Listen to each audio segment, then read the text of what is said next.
Coffee. Come explore our world of coffee. Established in 2014, DeLuna Coffee is owned and operated by the Lemmix family, Ed, Courtney, and their son Brett.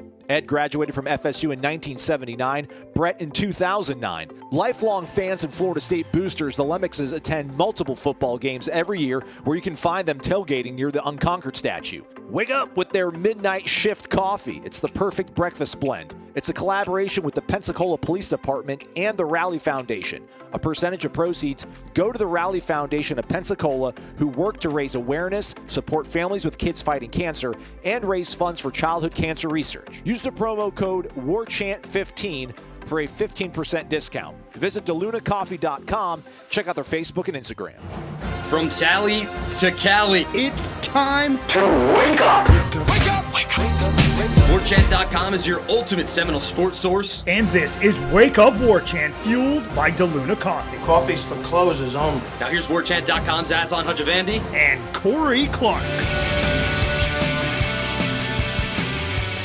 Wake up! What's up, everybody? It is Wake Up Warchant, fueled by DeLuna Coffee. Come explore our world of coffee. That's over at DeLunaCoffee.com. Promo code WARCHANT15 for their great marketplace there. Try something out. You will undoubtedly like it. WARCHANT.com, your ultimate Seminole sports source. Promo code at WARCHANT.com is WARCHANT30. If you're listening to us on iTunes, cool. Leave a 5-star review. That'd be awesome. If you're listening to us on YouTube, cool. Hit the thumbs up. That would be awesome. Speaking of awesome, Corey Clark, how are you? I'm good, buddy. How you doing? You hanging in there? Yeah, man. We're just getting primed. I feel like it's October, and we are in the midst of like a 5-0 start.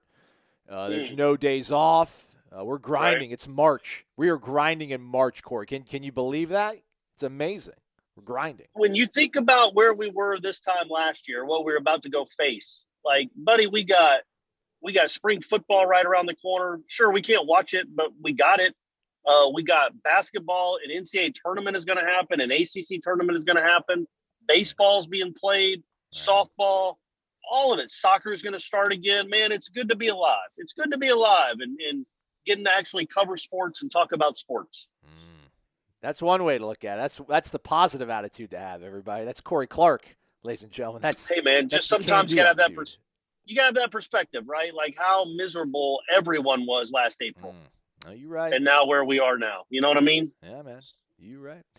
We're going to get back to the questions in the Renegade Express, and then at the end of the show, which you should hang on for, it's going to be the Warchant one-on-one between managing editor Ira Schoffel and offensive line coach Alex Atkins. It's been up on our YouTube page for a little bit, but, there's a Venn diagram of people who subscribe to Warchant, listen to this podcast, and check out our YouTube page, and there's some overlap, but not complete overlap. So for those of you who missed it, it's worth listening to, and it's a good thing to have on a podcast. It's just two dudes talking about life and football, and, just let it, be in the background and make your day all that much better.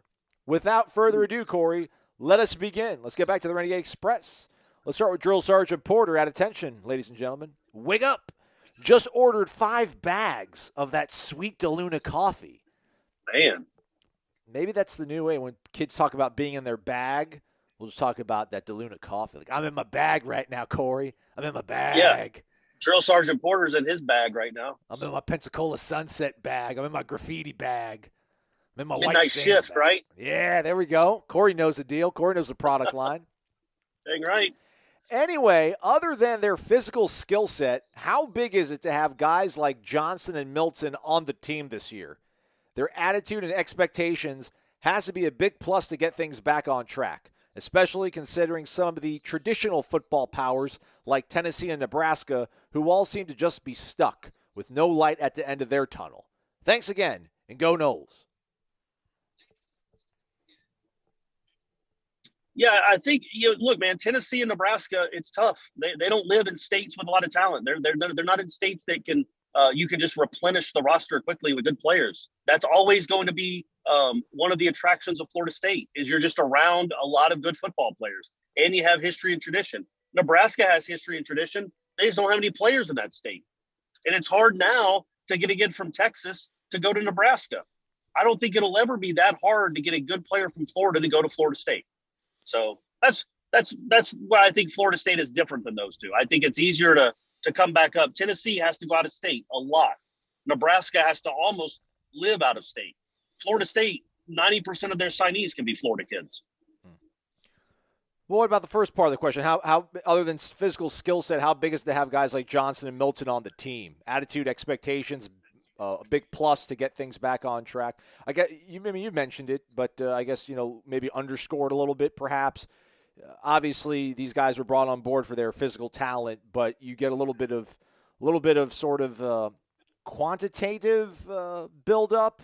There's a little bit of culture change, perhaps, when you instill guys that come from winning programs that were part of said program. And guys that are good. Like, that helps, too. And so I'm talking about the two kids from South Carolina. Not necessarily a winning program, but they've had success. And, yeah, man, it certainly doesn't hurt. You have guys that you have 7 guys that have accomplished more in their college careers than 95% of the guys on the Florida State roster. So you better be watching them and how they carry themselves, how they work, how they conduct themselves, how they study film, how they practice. Like, all that stuff matters, man. I just think you can't overstate how much that stuff matters to get an example like that of the winning way, the right way to do things. I do think that can permeate a locker room. To see the wrong way permeates a locker room. So the right way can permeate a locker room too. And I do think that you can't put a price tag on how much that can mean. Not to just hear from coaches and to hear Norvell talking about climbing, and this is what we do. It's going to be the toughest 4 years of your life, but to actually see it in motion, to see it in practice with these transfers and guys that have been there and know what it takes to be successful at this level. That's a big deal. I really do hope that these guys have gone ahead and worked out the sort of awkward first date part of this whole process and transition. I really hope they're being vocal leaders. And I know Mackenzie said he's not necessarily a rah-rah guy. He's going to show it by action, which that's cool. That's cool too. But I think take it, man. Take the bull by the horns, the both of you. Call guys out on the carpet. Call out, lack of effort. Call out what needs to be done to make this program back to what it used to be. Because it's going to be personal accountability, and to your point, it's the players. It's the players. When the players are the ones that are driving your program, and they're the good guys, you're gonna get to where you want to go in the quickest amount of time. I've also thought not about only this. that, it's go ahead. Oh, go ahead. Sorry. No, you're fine. I was going to go back to Nebraska. I had a real cool. It's been keeping me up. Okay. Well, hold on. We'll go. Yeah, go ahead. Okay, good. We'll go back to Nebraska. But what I was going to say is, I don't even know that it needs to be like a bunch of kicks in the butt, like verbally. I just think watching guys that have accomplished more than you in the way they work should impact the way you work. Like, again, it might be awkward, but it shouldn't be. Like, you should listen to Mackenzie Milton and Jermaine Johnson. What about Alex Hornibrook, though? And I'm being serious. I mean, if we're going to use the barometer that, you have to have won somewhere, the guy, I think, played in a couple Orange Bowls, played in a couple New Year's Six Bowl games. But he wasn't good. I don't know. That's my easy counter to that. They won in spite of him, not because of him. Right. UCF became UCF in large part because of Mackenzie Milton and the way he played that position. And he's just accomplished a ton. Alex Hornibrook was never like the face of Wisconsin football. Mackenzie Milton, they might build a statue of him. He knows what it's like to be the man. And again, same thing with like Jermaine Johnson. Man. He knows what it's like to be the man, so he's got to be the man. He cannot be, But Johnny I guess example. my point is, maybe my point was more like it shouldn't be awkward. Like, Mackenzie Milton, just say what you're going to say. Like, who cares what any of these players think of you? I mean, don't be a jerk. Yeah. But I just come back to these guys on this roster have accomplished nothing. Like, who is the most accomplished returning player on the Florida State roster that's not a transfer? Yeah, man. Yeah. They have they haven't done enough to not listen to transfers that have actually accomplished some things. So not only should they be listening to their coaches, obviously, but I just think all that stuff, that stuff, they just have no reason not to really take heart in how these guys train and what these guys say, all of them, because almost to a man, they have all accomplished. Like Parchment, even a kid from Kansas, has accomplished more in his career than any other receiver on the Florida State roster. So watch him. And if he says something Why would you bristle at it? That guy's accomplished things. He's had 100-yard receiving games. So I just think I don't think there should be any awkwardness. Like, I don't want to step on any toes, buddy. These toes aren't worth worrying about stepping on. And I'm not. I guess that was rude. That was an insult. It's just like, you're not walking into the 2014 Florida State locker room. These guys need all the leadership they can get in a variety of different ways. So don't worry about stepping on toes. Just be who you are. I'll save I my should Nebraska. be a coach. Yeah, you should. I'll save my Nebraska take for another time. Let's go to. No, man, I wanted to hear it. I feel bad. No, it's not that big of a deal. Well, I still want to hear it. Let's go. Well, it's Utah now. Like, Utah's the Nebraska. Like, Utah's the one grabbing guys out of California and other states and stringing together really good seasons. It's like, everyone's like, what happened to Nebraska? It's like, for some reason, Utah stole their blueprint and is doing a better job of it. There can only be one team out there, and it's the Utah right now. Sure. Yeah, in that range. I think the difference, though, is that Nebraska was national championship good. Oh, yeah. Utah is just pretty good. That's Nebraska was the top of the heap for, I don't know, man, from the early 70s to 97 to 2000. Yeah. They were one of the top 4 or 5 programs in the country. And then they just fell off a cliff. Yeah. All right, XDQ004. Our guy's an Omega, if I'm reading this correctly. He's got the Omega thrown up, a la Steve McNair, RIP legend. Wake up! I need to place an order for some DeLuna coffee. I have heard good things. There you go. Word of mouth advertising, folks. It's a real thing. Leverage the power of your brand and Wake Up Warchant. Reach out to myself or Gene Williams. See how we can help you.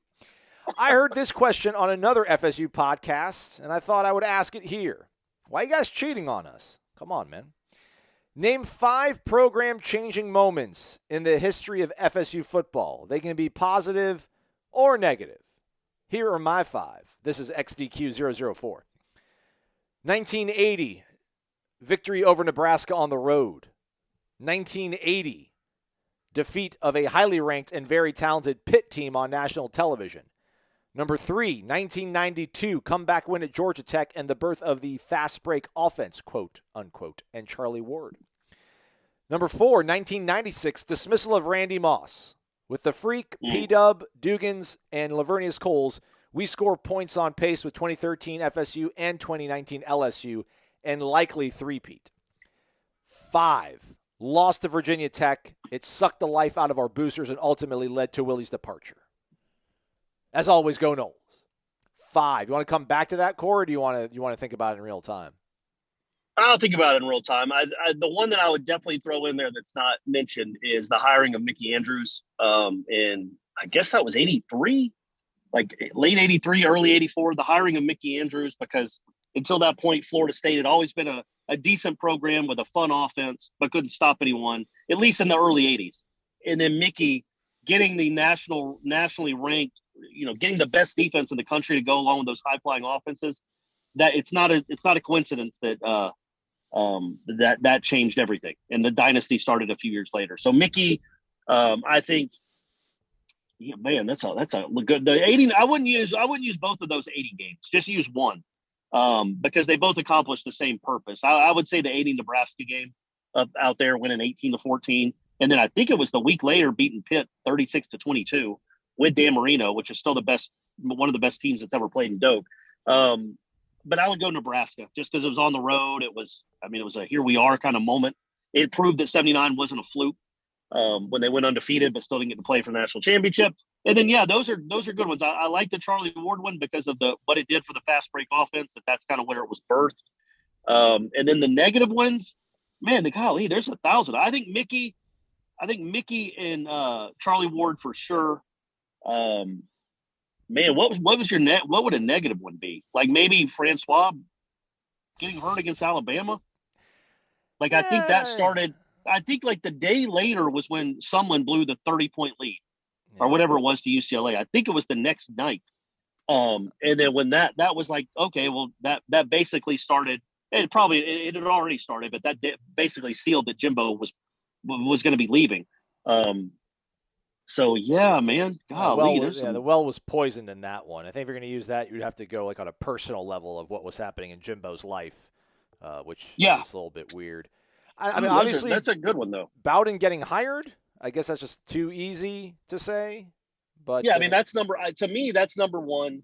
Mickey's number two. If you're just talking about building a dynasty and everything that happened after that happened because of these things, I think the first domino is Bowden. The second domino, you could argue Ron Simmons. You could argue that 80 Nebraska game, but Mickey Andrews is right up there. I think Dion being recruited, that 85 class, they're the ones that started the dynasty. Dion made Florida State a place where a lot of kids around the country wanted to come play. So Dion's important. Charlie's important. The way they recruited Jameis to play baseball and football, all that stuff, man. That's a tough one. Yeah, I do honorable mention again. It's my age showing. Like I would say the win over Michigan in '91, just because at least for guys of my vintage, like I wasn't alive for Oktoberfest, so for me, like the entire kind of narrative, or lack thereof, lack of better word, about Florida State, like always being so close.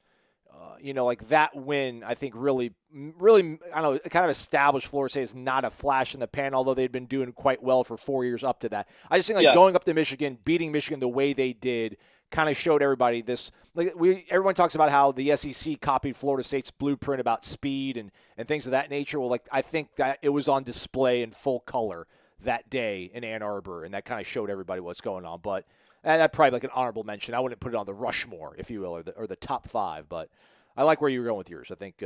I just think when it comes to that, I think when it comes to a question like that, I think everything, in my opinion, is building towards the dynasty, because nothing that happens before the dynasty, Florida State was like, I don't know, man, Auburn, like maybe it'd have a 10-win season. They had a couple 10-win seasons in 79 and 80, then a bunch of 7 and 8-win seasons, maybe a 9-win season thrown in there. But the dynasty, building the dynasty, is what made Florida State the iconic brand that we know and love today. And so I kind of put all my eggs in the dynasty basket, as far as like even the 80 Nebraska win was a big win, but the dynasty still didn't start for 7 more years. So, and also, what else is a huge deal is Alabama saying that Bowden had to interview for the job in '86. There you go. And he was, because he's a proud dude and knows he's good. He's like, screw y'all, I'm not interviewing. You want to hire me or not? Okay, good luck with whoever they hired, Bill Curry, Ray Perkins. I'll be over here being top 4 in the country for the next 15 years. So yeah, I think that was a really big one too, is Bowden saying no to Alabama. I wonder, like, in last one I'll say on this, like if there was I wonder if there was a hire that happened in terms of like administration. Like, was there an AD? Was it, leaving Dave Hart and then following up with somebody who came from Utah State and Randy Spettman? But then it's like, hey, you still won a national title after that happened. It didn't bury your program. And then maybe like what they did to Doak Campbell Stadium, like just the way they invested in that structure, the way they, put literally, I mean, there's like school like film schools inside of there. You have a hospitality school inside there just to make that thing like a focal point of the university and just to make it the sterling building that it is on your campus. If that kind of, I don't know, at least, made it more marketable to people that wanted to come here and make it a football school and all that stuff. I don't know. I'm rambling. Let's go on to the next question. Good stuff, XC. One more negative though is, and I think people might be screaming at their radios because it hasn't been brought up. If we're talking about negative, is what happened after Mark Richt left? Yeah, that was that kind of started a spiral that, frankly, ended with. That's why Jimbo was at Florida State, was because of that abysmal hiring process and the abysmal hire, and what that ended up meaning for the program for the basically most of that decade. Yeah, we joke about, could we have ever thought, when we walking out of Pasadena in 2014, or I guess 2015 at that point, like the Oregon game, could we have ever imagined that was going to be it? Like we thought that Jimbo had this thing rolling and they were never going to look back. And it's like, oh man, I can't believe we took it so for granted. But like in 2000, like January 2001, with this team rolling the way it was, could we have ever imagined like that hire was going to work out that bad? Your star receiver is going to miss the bowl game, and it was going to affect it that bad, and your OC leaves and all that kind of stuff. That I think tenfold was much more of a blind spot than anything that could have happened with Jimbo's unraveling. Yeah, and I've said this before, but I remember being in the parking lot after that loss to Oklahoma in the Orange Bowl with my dad, and my dad being like, well, where's the national championship game next year? And he's like, oh, it's in Pasadena. That's awesome. I've never been to the Rose Bowl. Like, it was just even with Rick leaving and Winky leaving, it was just assumed Florida State, because that's what Florida State did, would be in the running or probably playing for the national championship the next year. And it turned out by the time they did that, again, my dad had died. Oh, jeez. Come on, Corey. Captain D _63. What's up, Corey and Aslan? Hope you both are doing well and having a great day with your DeLuna coffee or hot chocolate. Our linebackers, another group that needs to improve this spring. I know Gene did a video on this, but did we get any help from recruits or transfer portal that can help this group this spring, or do you believe this group can improve enough to contribute in a way to be noticeable? And he's got another question, too. First off there, they got one kid, Jordan Eubanks, I think out of Texas. That's a linebacker, high school kid. They did not get anybody in the transfer portal. Again, it sounds like they got one spot left, and they're holding that out for a offensive tackle, which probably will come after spring practices when someone figures out they want to go to greener pastures. Is there anybody in this group that can improve enough to contribute in a way to be noticeable? I mean those two freshmen, the two Dix and Lundy. I guess that's probably more likely than Emmett Rice or Amari Gaynor, like kind of having a flash. Amari takes a big step. I think Emmett is what he is, which is an pretty okay. That's about hedging a bet as much as you can. Pretty okay. Yeah. He's a decent college linebacker. He's had moments, but he is not an All-American candidate or a Butkus candidate. And Amari Gaynor might take a nice leap. But other than that, I feel like, don't you kind of know what you got with most of these guys? Except for those two guys that played some last year as a freshman?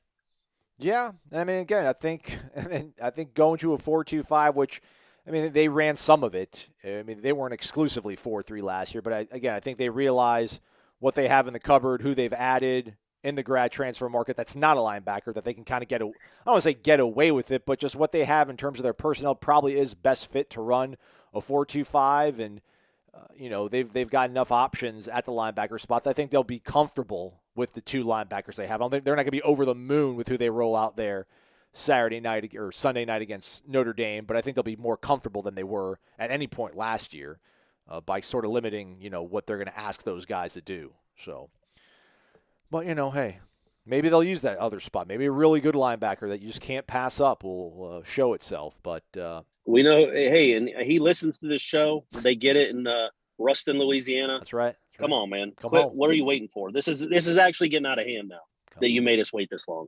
It's becoming a bit insulting. It's not funny anymore. Second question, do you think most eyes will be on the quarterback position because of the addition of Mackenzie Milton?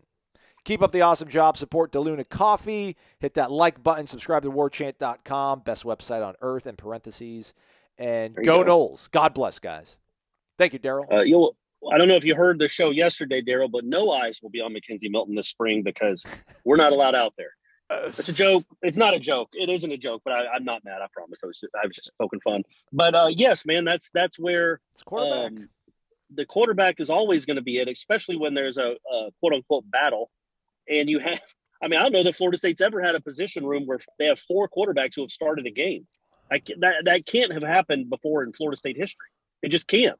Maybe in the mid-'80s with, I don't know, I can't even imagine. Kelly Lowry and Eric Thomas and people like that, Kurt Coker. But that's where most of the eyes are going to be. And it's also where that's your big name. That was your big name transfer. That's that's the guy that everybody wants to see if he's back to normal, because what that would mean for the offense and then thereby the program if Mackenzie Milton looks like Mackenzie Milton. So absolutely, that's where all the eyes will be. Ooh, like headline, if Mackenzie Milton goes like 26 of 38 for 310, 3 touchdowns, like headline, like back to normal with like a full stadium, and it's like headline is back to normal if Florida State wins. Because like full stadium. You talking about Notre Dame, like playing the Notre Dame game or the spring game? Notre Dame game. Like he wins the Notre Dame game. That's a stat line. Florida State beats Notre Dame. Sold out Doak Campbell. That's the headline. Back to normal. Okay, I think we can do better than that. We can do better than that, I think. Okay, well, all right.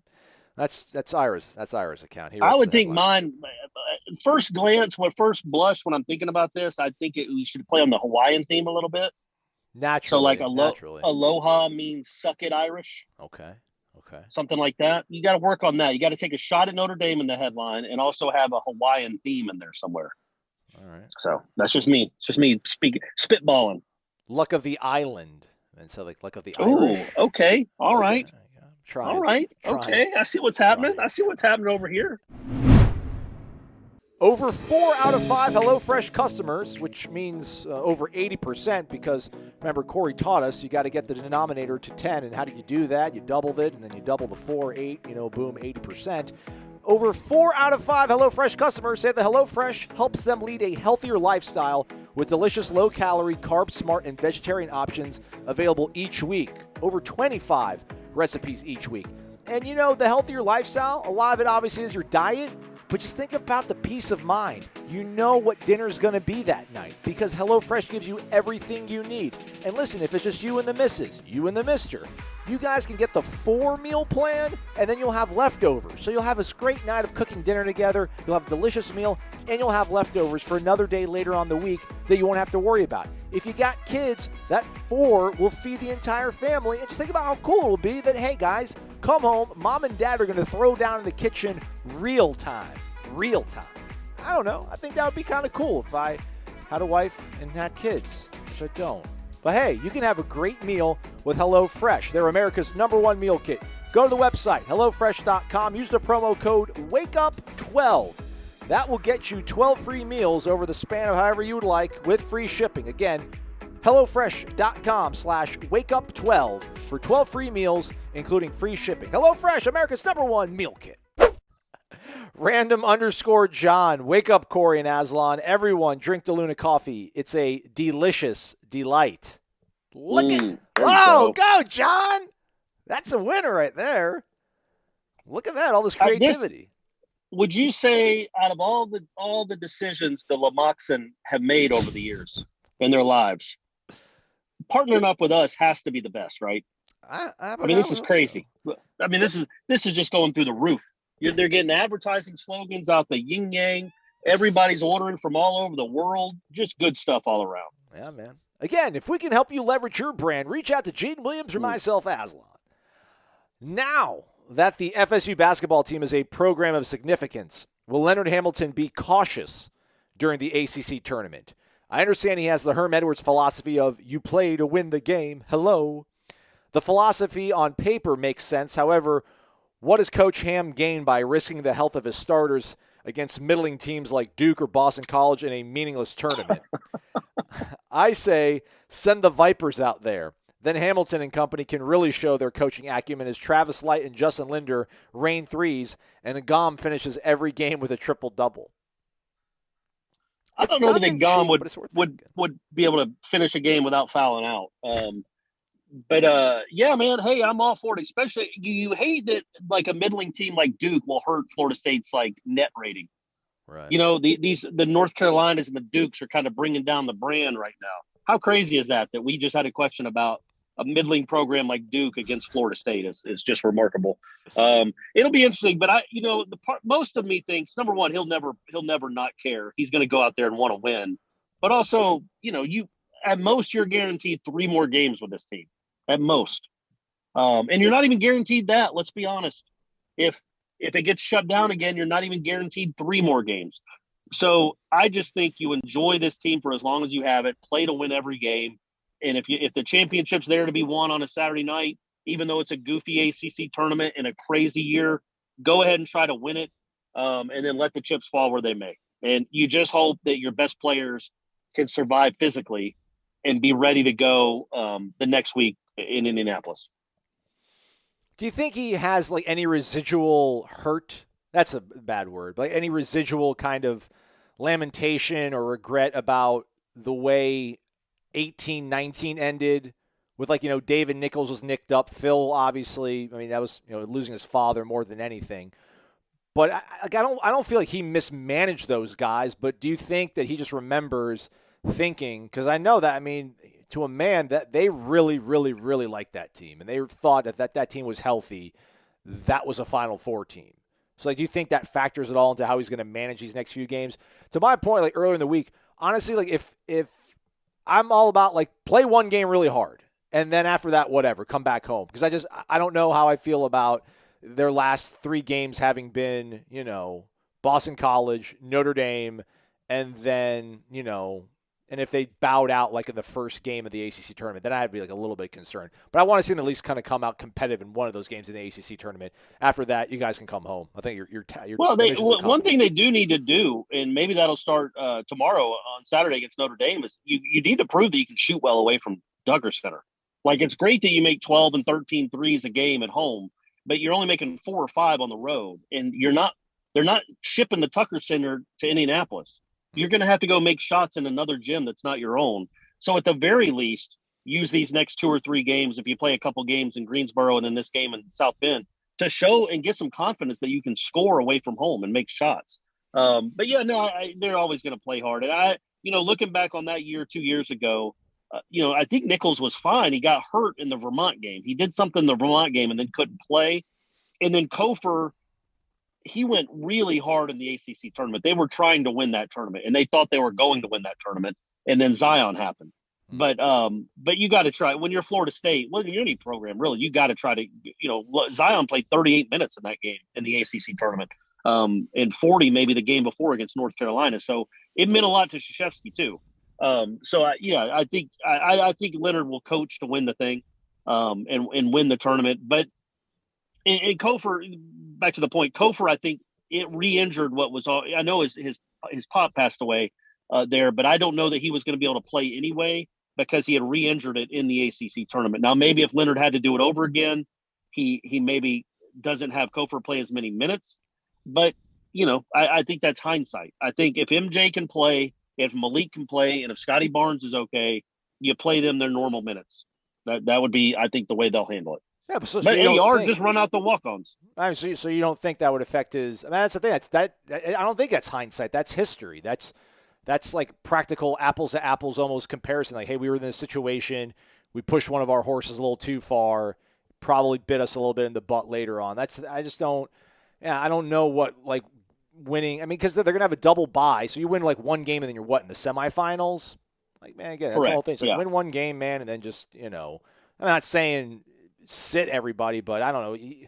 And again, to your point, you go out there and play to win. It's hard to tell your guys to go out there and play 60%. Also, it's Florida State. Like winning, and I mean, if they can win the ACC regular season title, which they would do tomorrow with a win over Notre Dame or UVA losing to Louisville, it's still Florida State. If you get a chance to go win an ACC tournament championship, go for it. Like, there's no guarantee that resting MJ Walker and playing him not at all or 7 minutes or whatever it might be is going to win you anything the next week or the next 2 weeks in Indianapolis anyway. If you've got a chance to do something special, go ahead and try to do it. So if they're in the semifinal, they're going to try to win the semifinal game, and then they're going to try to win the championship game.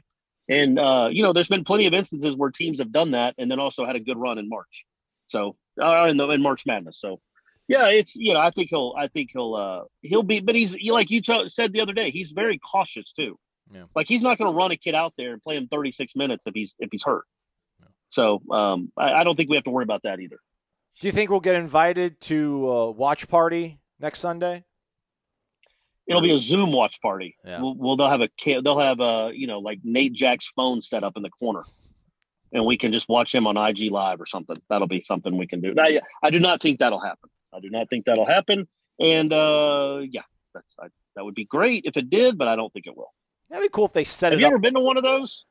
Yeah, well, they had it at Madison Social 2 years ago. Yeah, the last time. Yeah, I was there for that one. Oh, that was at Madison Social. So they had come. Yes, I was still in Atlanta for that because that was after the Duke loss. And they were a 3 seed, I think, maybe. Or maybe they were a 4. I can't remember what they were that year. But, yeah, they did it another year at Buffalo Wild Wing. And I was in the first time Leonard made the tournament at Florida State. They lost to Duke in the ACC championship game in Atlanta. And then they went and watched it at their hotel. They rented out like the hotel bar area to watch the selection show. And Tony Douglas cried when he saw Florida State's name come up. Yeah, that's awesome. They were a 4-13 matchup that year. Vermont was a 13. Yeah, that's right. That's 30. Right. And then they had to play, and Gonzaga was the 1, right? Yes. That must have been the 1, yeah. And that's, man, I'm telling you, you brought that team up. if Nichols and Kofor are healthy, people like, man, that they were big shot takers and big shot makers. And when Gonzaga went on their run in the second half, Trent Forrest was playing great, but nobody else could make a shot. Those two dudes were the kind of guys that could stop a run and start a run for their own. Those were two big losses to not have those guys. I would really like to see Florida State at full health against that Gonzaga team. Yeah, that game wasn't even close. And then, like, Trent found some extra gear, and then, like, before you knew it, it was like a 4-point game. It was like, what the hell just happened? 4-point game, and I think they had the ball. Yeah, and he couldn't got moved. Yeah, it was a 4-point game, and I think Florida State had the ball, and then Vassell goes up for like a baseline jumper, a baseline runner, and gets the tar beat out of him, and they don't call it, and then Florida State doesn't score for like the rest of the game. So, yeah, you can't win them all. Brought to you by and by Ira Brofell. Last question. Greetings, gentlemen. Big thanks for all the great content you guys provide us war chanters with. Thank you, man. We're just out here doing our job. Ouchie in our bag, in my beach and blend bag. Yep. With the spring game being an intra-squad scrimmage, do you think there is any way us fans can feel really good about a position group or a player's strong performance without feeling discouraged about the opposition? For instance, I'd love for Milton to light it up, but that would incite likely a whole summer's worth of Fuller hot seat chatter. Curious if you think there is a happy medium, especially considering what the last few seasons have looked like. I'm all about the defense looking good. I think, but okay. Ira vehemently disagrees with me and think that most fans would be much happier if Milton threw for 400 yards. I'm of the opinion that if he throws for 400 yards, Adam Fuller needs to not show his face in Doak until they win a game in September. Like, that would not make any – the defense is the problem, man. The defense is the problem. And if he's out there giving up 400 yards, if it's out there giving up 400 yards passing, that's not going to make anybody feel great going into 2021. But that's the issue with spring games, right? Like, it'd be great to see, Williamson or Portier have big catches, like 70-yard catches.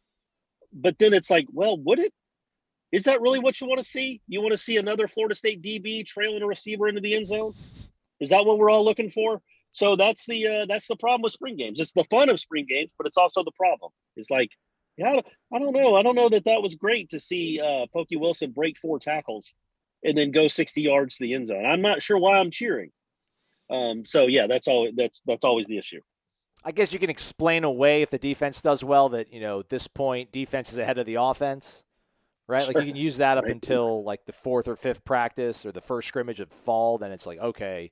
Well, I also think don't you think it's just specific to this team too? Like, I do think most fans and both of us trust Dillingham and Norvell, and to a certain extent trust McKenzie Milton, that they can make plays and they will get this offense to be a good offense, not record setting, but pretty good. I think we all trust that will happen. Nobody trusts the defense.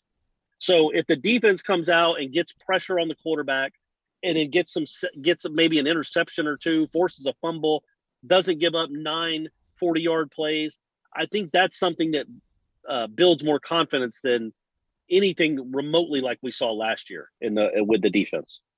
Like, I just think you trust, okay, yeah, it's April. Like, by the time Notre Dame comes around 5 months from now, McKenzie Milton and this offensive staff will have figured things out, and they'll be a pretty good offense. But, man, that's good to see. That's a breath of fresh air to see a defense that actually attacks and makes some plays. I get, like, for me, I probably lean a little bit more towards Ira on this. I do think your offense needs to look good. I think maybe your happy medium is that you do see Jermaine Johnson kind of give some fits to your offensive tackles coming off the edge. Maybe Jamie Robinson's a guy that has a good hit or two and maybe breaks up a pass.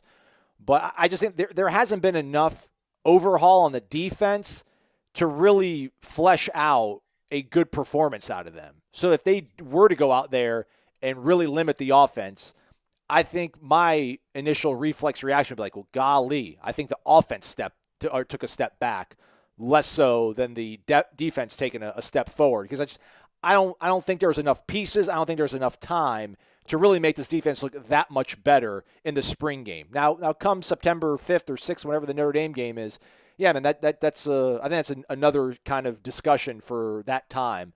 But, man, to think, like, in 30 days from now, like this defense is going to go out there just ball hawking and tackling in open space like no one's business. But wouldn't it be a good sign if it did? It wouldn't be a bad sign, but again, I would be me and my cynical personality. I would more likely look at it like, dang, man, I think this offense is taking a step back rather than this defense is like, they've grown into themselves. That's the way I probably would look at it. That's why spring games. It's why spring games are impossible, right? Yeah, like you just don't know what to get excited about, except when Jameis Winston's quarterbacking it for the first time, and he's beating LaMarcus Joyner on 60-yard bombs to walk-on receivers. You can get excited about that because of the actual quarterback, but other than that, yeah, man, it's hard to get too excited about something because it's going against one of your players. Well, anything positive that happens is a negative for one of your players too. Yeah. I think that spring game in Orlando was pretty cool, though. Like you see Malik Henry and DeAndre kind of dueling. That was kind of encouraging. But I think Malik Henry, as I tabbed him that day, the future. Yeah, I thought so too. I still think he did. He looked better than anybody else on that field. He did, but then Jimbo quickly shot that down for reasons we now understand. Yeah. When I asked him about Malik Henry right after that game. Yeah. But I guess happy medium. Let's see Jermaine Johnson get a sack or two. Let's see him not sack Mackenzie Milton. Let's see Mackenzie Milton evade a rush. Let's see him make a throw or two on the run. Let's see him maybe scramble. There's little things you can pick out of there, and then hopefully it's just like a 24-21 kind of game. I'm looking for a 3-2. Okay, or that. I want a safety, and I want whoever Fitzpatrick to kick a 47-yard field goal at the horn. Oh. That's all you got to see. That's going to be better for the football program in the long term. Everybody would think about how excited everybody would be walking out of dope having seen a 3-2 game. Yeah, you're right. That was the final score, I think, in 2006 between Maine and Mississippi State.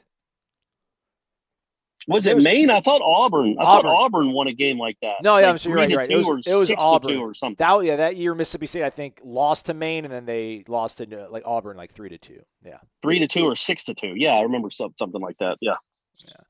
And P.S. Ira Brofeld says, as a big Scott Van Pelt Rosillo fan, SVP in Rosillo, I feel like you could use Who's the Jerk or Who's the Nerd to close out the show. Maybe out-of-rotation shirts for the YouTube shows. See, I never saw SVP and Rosillo. I never caught on until it was Rosillo and Cannell. SVP is the real deal. I like him. Yeah. All right, I'll do some research on those two bits and see if we can integrate them into closing out the show a little bit stronger. But otherwise, I'm in luck this time around, Corey, and so are you, because we're just going to throw it to managing editor Ira Schoffel with a one-on-one interview with Alex Atkins, whom I don't even know the guy's name, but I think there's a 4-star offensive line recruit or maybe a 5-star guy that's got all the big boys on his list, and he was asked why Florida State, and he said Alex Atkins, because he's one of the best, and I know that for sure. So absolutely, really encouraging. Have a great weekend, everybody, but the show's not over yet. Stay tuned. Here's Ira Schoffel and Alex Atkins, one-on-one, warchant.com. Welcome into another Warchant one-on-one. This is Ira Schoffel, managing editor of warchant.com, and I'm joined today by Florida State offensive line coach Alex Atkins, who not all offensive line coaches are popular, but I think Coach Atkins is one of the more popular offensive line coaches in recent Florida State memory, because his group obviously made a lot of improvement in the first season under Coach Norvell and that coaching staff. And I know it's what have you done for me lately in this business, but for right now, you should enjoy it because people are pretty excited about the growth last season. Sacks obviously were down, tackles for loss were down, rushing yardage was up, rushing yardage per carry was way up. So anyway, thanks for joining us today, Coach. And how are you doing? Man, I'm doing really, really well, man. We had a good early morning workout, got the day started right, and I'm ready to roll. What time's Coach Atkins' day start usually? Tuesdays and Thursdays we have a tour duty in the morning. It starts at 5:55 a.m. So my alarm goes off at 4:30, and then Coach take care of us a little bit on the other days. We got to be in at about 8, so my alarm goes off at about 6:45. Nice. Man, you've been in Tallahassee now for about a year, over a year, but it's not been a normal year, obviously, for anybody.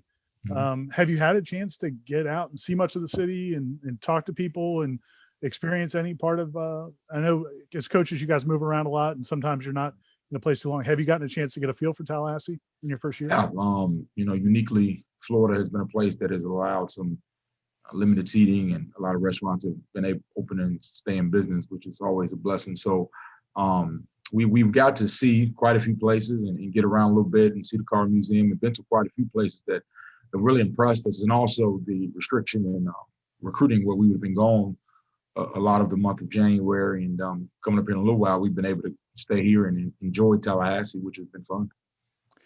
You guys will start spring practice, I believe, on March 9th. And, I got to talk to Coach Storms a few weeks ago, and I asked him ignorantly, I asked him, how excited is he about having a more normal off season after, last year you guys got cut short and had the quarantine and everything that happened. And he was quick to say, well, it's not normal yet.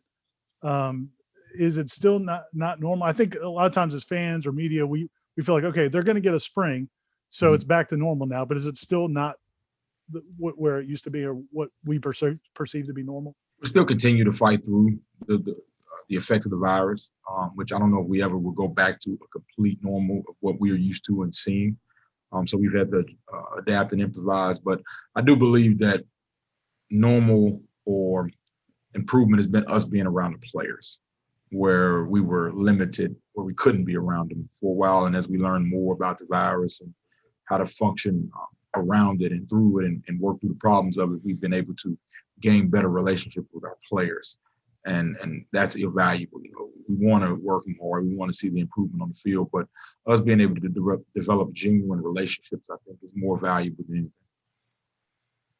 When you, as I mentioned at the beginning, your group did, the offense showed improvement in a lot of different metrics that we look like, and whether that all should be attributed negatively or positively to the offensive line, that's kind of where we look. But when you finished your first season with this group, what were some of the things that you felt like, okay, at the end of the season, you felt like these are things I'm pleased with. These are things that I feel good about going into year two?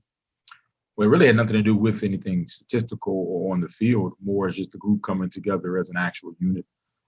We brought in some new bodies and some guys that hadn't been around each other, and to be able to get around each other genuinely and build genuine relationship with each other and get it where they're playing for each other and trusting each other. I'm so excited for that part of it. We like to say the offensive line is the only unit on the field. There's a lot of positions, but there's only one unit that has to work 5 and 5 together. So to build that bond on and off the field as we learn to work through the pandemic that's what I've been fired up the most. Those guys being able to get around each other as much as possible, which is mostly spent in the off season. My first job my first full-time job was covering high schools in South Georgia, actually in Thomasville. Mm-hmm. And one of the first teams, the team I covered the most probably was Thomas County Central, which is Charlie Ward's alma mater. And they had a running back at the time named Johnny Cooksey, who ran for 2,000 yards in a season, was being recruited by a lot of people, had some academic issues. So he's not a name even though he should have been with his talent. But I remember talking to one of the offensive linemen on that team. I ran into him somewhere, and when I said to him, I was introducing him to somebody, he introduced himself as, I blocked for Johnny Cooksey. Mm-hmm. And that always stuck with me. Like, he didn't say I'm the starting guard or I'm a starting offensive lineman. He's like, I block for Johnny Cooksey. Is that kind of the mindset offensive linemen have to have? Exactly. And we have to have it for each other first. And the genuine happiness and joy to be truly happy for somebody else's success is the first thing that has to be established before we correct anything, because that comes with the position. So we have to grow that with each other first. I have to be genuinely happy when the guard on the other side has a good play, or if I'm not even on the field, but the tackle, we did something in individual drills and he showcased it in the game, and I remember the drill and how he transferred that over. There needs to be a genuine excitement for each other, and then that grows. Now I'm genuinely excited when I see Corbin break a run or make a catch or we protect, because those are the victories that you get in our position. It's genuine joy to see somebody else succeed. So you build it within the position first, and then it goes outward toward the team. And that's what I'm excited to build. Because I've got daughters, and I was talking to my middle daughter the other day, and she doesn't really get football. She just sees it as, kind of barbaric, just guys kind of running into each other, and she was kind of, but I was trying to explain to her that of all the sports, I really feel like, and she played basketball, into high school. And I try to explain to her that, unlike basketball or baseball, really, I think football is unique. And a lot of people feel this way, that because you do have to have 11 guys really working together and 11 guys really committed to, they may not get their name called. You could have a basketball player take over a game, but you can't really have that to the same degree in football. Is that what you love about football? I mean, is that one of the things that you love most about football? Again, the best example, the best way I can present it is there's such a different, in the locker room, in the building is so different from outside of the building. So for example, if we have a player like Jordan Travis, who does spectacular, he will, outside of the building, he will be viewed different than he will be in the locker room and in the building, because in here, he's just Travis and he's just a part of the team. So you build your culture and your team around genuine happiness and concern for everybody else. You have to build it up strong enough to maintain that, even though the outside views it differently. Whereas they say, man, Jordan Travis is doing phenomenal, and you kind of block that out, and you're like, well, no, he's like, no, I do that because everybody else is, able to contribute. And if you can build that first, but if you do not have that culture and that bond is built through genuine relationship with each other, you can get resentment. You can get where our locker room in our building operates as if they're on the outside and not going through the work as a team. So that's the first step in building the unit and the bond and the brotherhood with each other, where you almost laugh at the outside. You see that a lot in football. We're like, you all say that, but we don't say that in here. But you see those are the strong teams. You go back and look at every interview of championship teams, the teams with a lot of football. It's almost like an argument with each other to see who is basically like, who's the leader. Like, no, I give all the credit to them. And that's what we're looking for. When you look at, again, back to your group necessarily, but as a team, you said you were encouraged by some of the progress in that area in year one. What are some of the things about your group that, not necessarily specifically about individual guys, but like as a group, what's the next step on that path, on that journey? But you have to have, it has to translate. I'm not wanting to shy away from that and say, oh, we're the best of friends and we're doing well and everybody's getting along, and you go out there and it doesn't translate on the field. So now it has to transition. The relationship and the bond with each other has to start to produce on the field, and it has to show that that's what it is, and now you get to display your love for each other on the field. So it has to translate. I would love if that was the only thing we had to do was get them to be friends, but it has to translate where they're actually fighting for each other. And it's visual to see like these guys truly care for each other because they're landing on the line and they're giving that extra effort so their teammates can have that pride and have that celebration. And you see how genuine it is. And I think when you see it, you can recognize it, and it's hard to describe it. When you moved to the South, you grew up in Chicago, but you moved to the South to Tennessee when you were in high school and played high school and college football in the South, and you basically coached in the South. Yes. What did growing up, are you still a Chicago guy? Do you still feel like a Chicago guy when you go back home? Is that who you are, and what did growing up in Chicago do for you, good and bad? The greatest thing that happened to me was living in different parts of the United States of America, young, because I got to see the whys. Perception is so different. How you perceive things becomes your reality. So you cannot change a person's experience to judge their perception, but you can see why. So yes, Chicago is always going to be a part of me. I grew up in Chicago, apartment building on top of a store. I walked to school every day. The snow didn't bother me. We didn't shut down or anything when we saw ice. It wasn't a big panic. We dressed for it and we went and attacked it. So I get a lot of that personality of I'm fine, which differs sometimes because it can make you sometimes unempathetic to the ones that didn't do it. So then I come here and I have to learn that's why they're like that, because they've never experienced it. But I also see why, they're more warm and friendly and more, when I came to the southern parts of the United States, it's offensive if you don't speak. Whereas like, hey, I spoke to you, like I really, want to speak to you. And in Chicago, it's why are you speaking to me? There's an agenda with it. Like we got a lot of other stuff to do. Why are you taking this time to speak to me? But I see why they're like that. You know, I see the perception of why, because it was small towns and people stuck together and there's a sense of pride and Southern pride. So I do see the whys and the perception, which helps me in recruiting. You know, I get to relate and I can talk to multiple prospects. And also it just awakens me to see the bigger picture instead of, you know, the narrow sight of this is all I know, this is all I saw. I don't know why they do this. That's crazy. And I don't want to be like that. So hopefully I can help these young men be more broad, see the bigger picture, and see why people perceive the way they do. I was going to ask you that. So when you bring in a kid from Miami, a Dante Lucas, and you bring in a kid from another part of the country, is part of your job helping them understand why different guys act the way they or respond to different situations they do? Are you having to have those conversations constantly?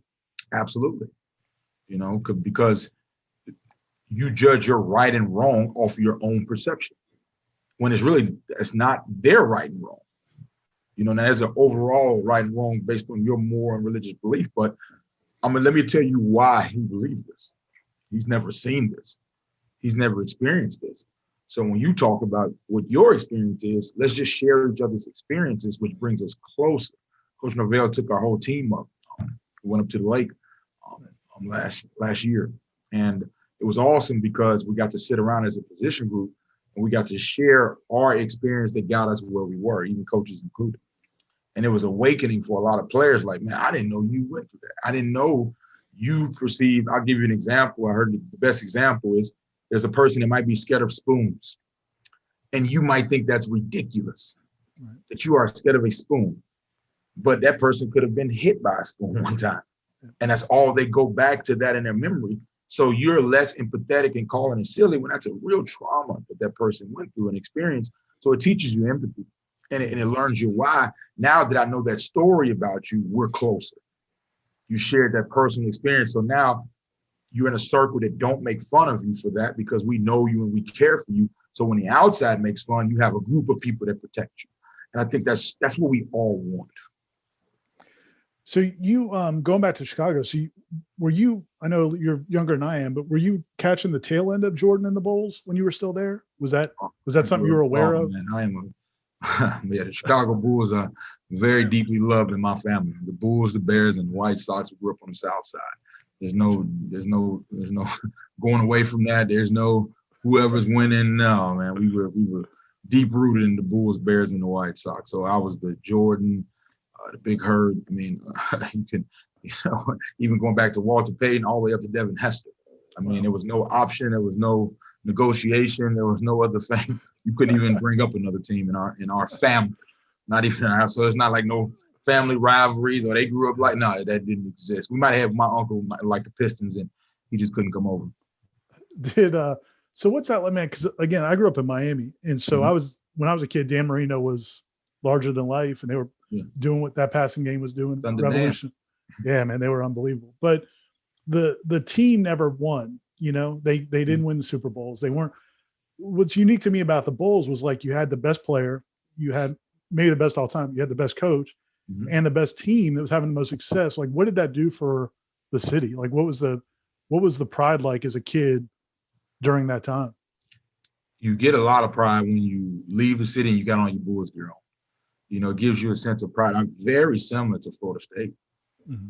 You know, there was times there where it was untouchable, where it was the same sense of pride we want to bring back. That's what it was for all Florida State fans. So when I see how passionate the fan base is because they remember that feeling of going somewhere with that jersey on and being able to talk bad about everybody. Y'all know who we are. You know what I am. You know what this is. So it's very similar to that, of that feeling. Like, you were from Miami when you got LeBron James and D Wade and Chris Bosh. Mm-hmm. This sense of pride when you wore that jersey, like, if we don't win a championship, it's a bad year, and you get to, boast and you feel a part of it. You didn't shoot a shot and didn't commit to any team foundation funds, but you feel a part of it because that's your city. And it gives you a sense of pride, and it goes back to the feeling of belonging and protected and pride. We all look for that feeling. Mm. when you talk to former players from FSU that come back, alumni, how do you talk is cheap? So I know you don't want to just sit there and say, "Oh, we're going to do this, or we're going to do that." What do you express to them about the direction of the program and what you guys are trying to do? Give us the vision. They've seen it. One of my worst fears as a coach is for a player to come to me and say, "You didn't push me hard enough." I got to this point in my life, and I don't believe you prepared me for it. Or I got to go to the NFL, and you didn't show me what it was. You didn't tell me how it needed to be and what it looked like. So I think my message to former players is tell them what it looks like. Tell them how it feels. Give them the vision, because the vision of expectation only comes from somebody who's done it. Like, let me tell you how realistic it is, because if you've never done it, it's unrealistic to you. Like we can't do what y'all did. Like, no, that's not, and it limits you.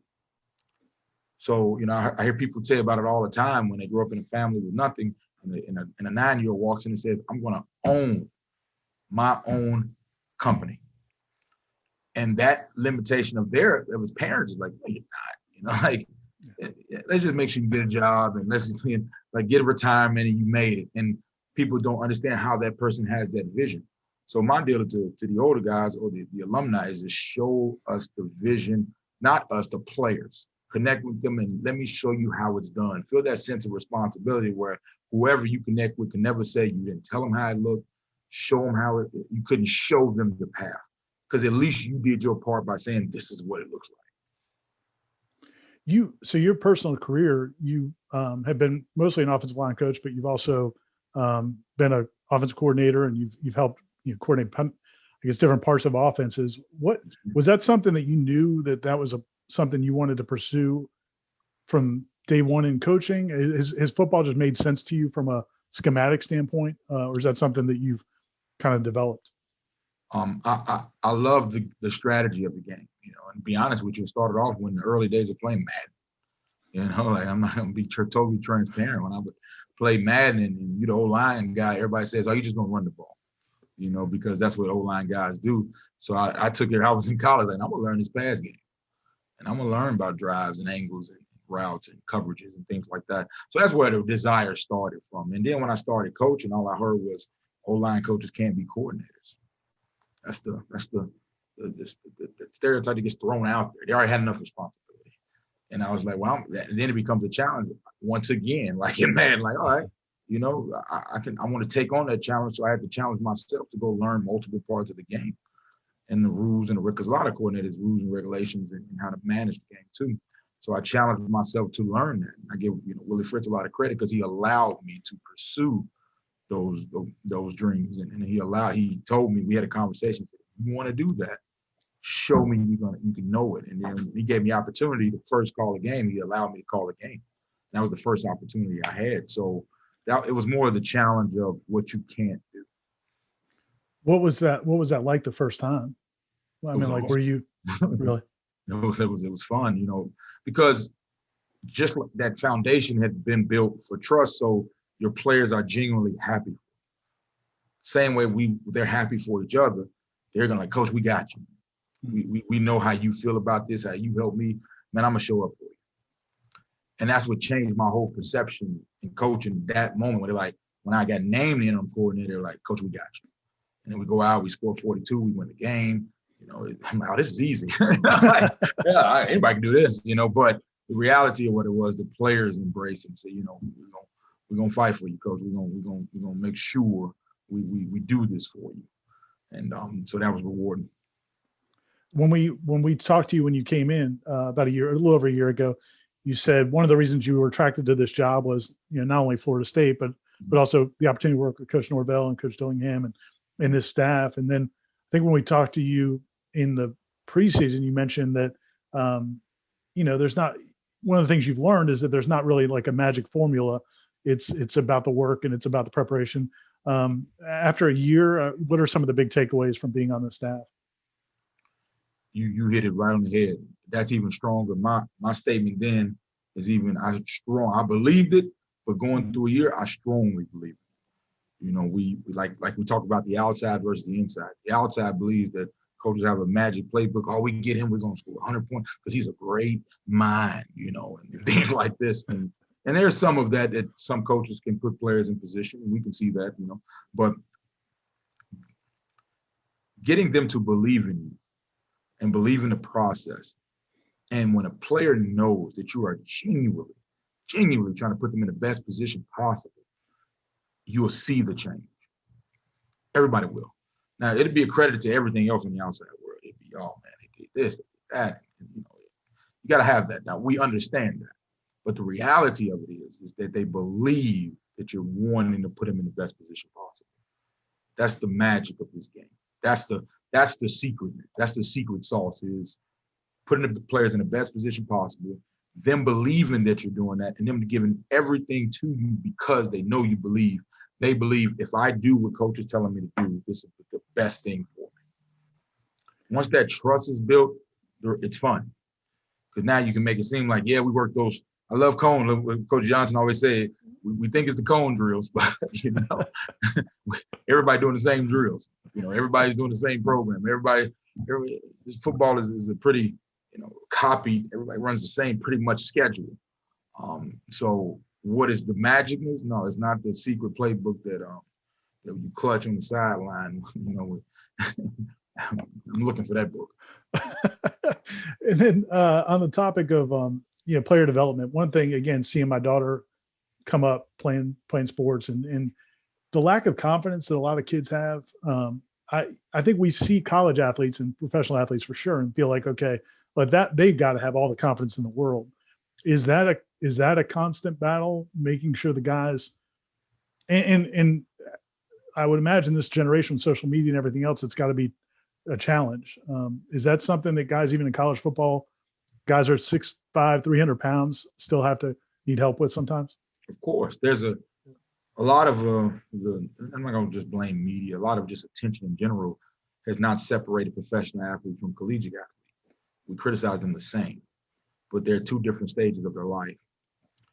And you have a young man who my job is to protect and to grow and to develop, and everybody else's results. And my job is the process, and that's my job. That's what I'm paid to do. So I'm not going to complain about it, but the criticism is almost starting to be the same. The attention is really starting to be the same. And it used to be maybe for more like a couple of college athletes, the quarterback position. Now it's starting to become the left guard at a non-market school. Right. Just getting so everybody's fair game now. The same way a receiver who drops a ball for the Cowboys is the same way a receiver drops the ball at Florida State.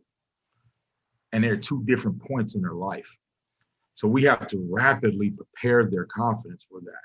And we have to instill that in them and challenge people around them to say, if you really care about these young men, it is what it is. You got to call out a spade a spade. You drop it, you drop it. We can't act like you didn't, but understand you're talking to a person who still has to walk a college campus, that still hadn't properly developed the social skills to go out in the world and be effective and know how to respond. We have to teach them that while they're in our care. And that's personal to me. So yes, it is it a task? It's possible. But that's why we're put in place, to be able to mentor to the student. And that's why I use the word student, because sometimes that's forgotten. Right. That's one thing that, not to call out ESPN or Maria Taylor, but one of the things they do on game day is they have this segment called You Have One Job. And it's basically, they just highlight guys that messed up, that week, just, glaring fumbles or silly, running the wrong way, whatever it is. And I felt that way. Like, we're talking about college athletes here. I mean, it feels different when you're talking about NFL guys. It feels, and I'm not absolving myself of responsibility. I'm in the media, and we do plenty of it as well. But I can see how it's a big challenge. You see every college coach say, "Blame me." The famous quote, "I'm a man." I can take it. I'm at a different point in my life.